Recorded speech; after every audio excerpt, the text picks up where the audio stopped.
Pacific பெருங்கடலில் ஒரு மர்மமான கருந்துளை உண்மையா? வோஸ்டாக் தீவு என்பது பசிபிக் பெருங்கடலில் உள்ள கிர்பாட்டி நாட்டின் ஒரு பகுதியாகும். இது தொலைதூர மற்றும் மக்கள் வசிக்காத ஒரு தீவு. சுமார் 38 ஹெக்டேர் பரப்பளவை கொண்டுள்ளது.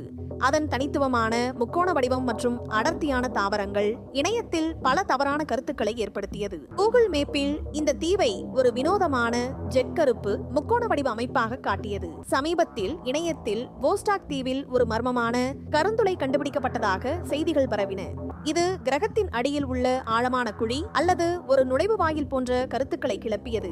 சமூக ஊடக தளங்களில் இந்த படங்கள் வைரலாக பரவியதால் பலர் இந்த தவறான கருத்துக்களை நம்பினர். இந்த தகவல் இணையத்தில் பெரும் பரபரப்பை ஏற்படுத்தியது. உண்மையில் இந்த கருந்துளை என்பது வோஸ்டாக் தீவுதான்.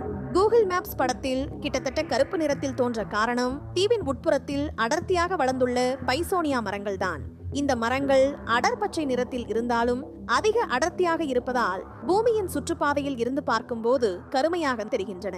பைசோனியா மரங்கள் அடர்த்தியான இலைகளை கொண்டிருப்பதால் சூரிய ஒளியை அதிகம் உறிஞ்சி கருமையான தோற்றத்தை அளிக்கின்றன. வோஸ்டாக் தீவு மற்றும் அதன் சுற்றியுள்ள பகுதிகள் பற்றி விரிவான அறிவியல் ஆய்வுகள் எதுவும் இதுவரை நடத்தப்படவில்லை. ஆனால் இந்த தீவு தனித்துவமான தாவரங்கள் மற்றும் விலங்கினங்களுக்கு புகழ்பெற்றது. இந்த தீவின் தனிமை இங்கு தனித்துவமான சூழலியல் அமைப்பை உருவாக்கியுள்ளது.